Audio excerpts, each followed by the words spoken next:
Hey, this is Joel Cameron. Thanks for checking out this video. In this video, I'm going to be isolating some toms on a drum kit. In previous videos, I have used both gating and sidechain compression to isolate the internal and external mics of a kick drum and the top and bottom mics of the snare drum. And so if you haven't seen those, go check those videos out. This one I'm working with the rack toms. This kit, with the exception of the aforementioned processing that I did to isolate the kick and the snare tracks, there's still no processing on this kit at this point yet, and this is what it sounds like.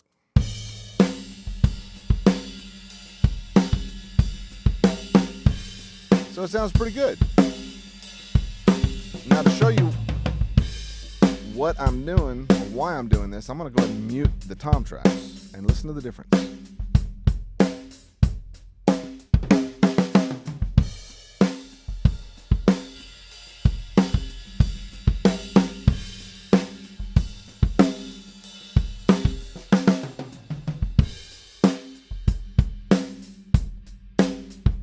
Okay, so that high tom is just singing away.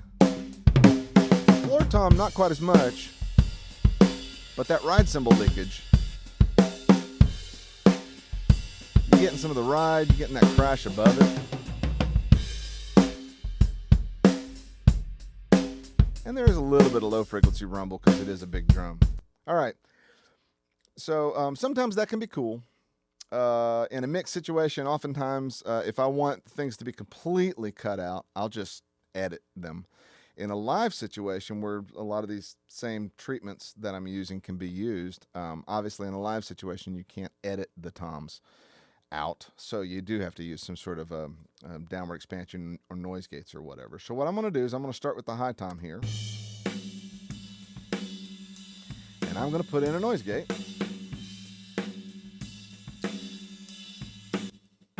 Now you'll see this thing is called an expander gate, and I'm going to show you why here in just a second. But first, the attack, of course, needs to be really fast to get that tom through. Now I'm going to get above where this snare drum is hitting. You can see where that backbeat is all the time, and you can tell that the tom heads are anywhere from around here to around up here. So there's a pretty good dynamic range for the toms. You just want to sort of get rid of what's not meant to be there. But see, those tom hits weren't terribly hot. So I want to be able to allow those through. So what I'm going to do here is I'm going to go about 20-ish dB. That tom's singing pretty good, so I want some decent reduction on that. It's a tom. We want toms to sustain. That's, they're not supposed to be all attack. Some people like snares and kicks that are attack. But toms should have some sustain. So the release can be anywhere from half a second to a second. The hold I generally do around 300-ish as kind of a good starting point for most toms. So let's just listen to that for a second. Okay, I think it could probably close a little bit faster. It's a small tom, so there's not a whole lot of resonance. Maybe even speed up the hold. Yeah, that sounds pretty good. Okay, now getting back to this thing being called an expander gate. Basically, a noise gate has a fixed amount of reduction until the threshold is exceeded. An expander, which is related to a gate, actually has a ratio control. And if you look at this screen here, this horizontal line is your level of the incoming signal, the signal that's going into the input of the processor here, the gate or the expander. And then this is your corresponding output signal. So here is obviously the threshold that I have set. But this is what the dynamic curve is doing. And if I change this ratio, see, I can make that thing totally straight. And watch what happens. See, that snare's opening that because that snare signal, the signal level is represented by this red dot here bouncing around. So if I were to increase that ratio, then it'd have to get all the way up here to open.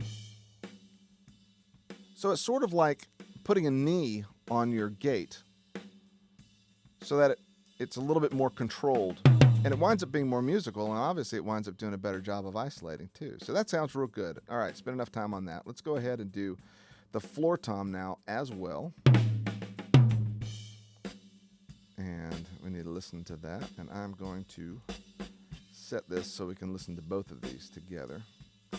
Or rather, look at both of them together. And I'm going to do similar settings on this one. The attack is obviously going to be really fast. It's a floor tom. It's longer decay. So I'm going to use probably somewhere around there-ish for the release and the hold setting.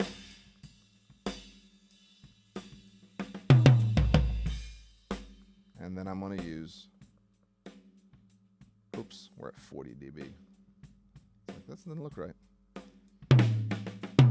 And what I'm doing is I'm getting a similar range of reduction so that when you listen to the two of these, they're not totally panned the same. And you're kind of getting a similar amount of reduction. It's sort of balanced. If you have like only that much because the tom's not humming, so you think, well, I don't need as much, but you listen to it, you can tell it's right heavy now. Well, I don't want that, because even though you may not in a mix know why it sounds right heavy, your ear still gets pulled to the right. So they're fairly even here. They're practical. And they seem to be triggering in a fairly natural way. So now we'll just put this back in the mix.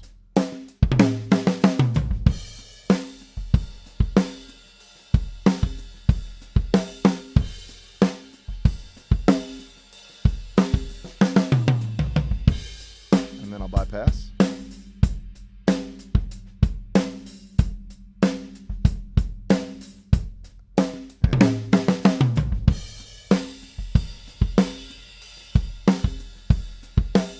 Cleans up that ride cymbal. And see, now I can actually add some high-mid attack to that floor tom if I feel like it. And because it's isolated, I won't be turning the ride cymbal leakage into total hash. And because I have taken that resonance and that extra bleed out, it does make the kit feel a little bit drier, and it actually gives me a little bit of room in case I want to bring up the room mics.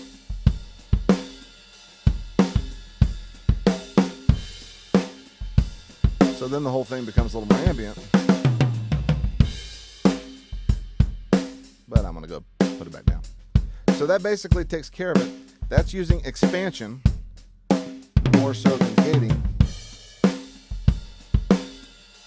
And it gets a really natural result. And like I say, this works great for live as well. So anyone who's using a digital console or like a venue or something has the ability to use something like that. These can be also applied to those situations, and so you can get a handle on your sound. But even though now we've got a handle on all the drums on the kit now, the sound is still very natural. And I haven't started doing any overt processing really yet to any of it. So that's it. That was kind of a long video. Thanks for hanging in there with me. I hope it was helpful, and I will see you another time.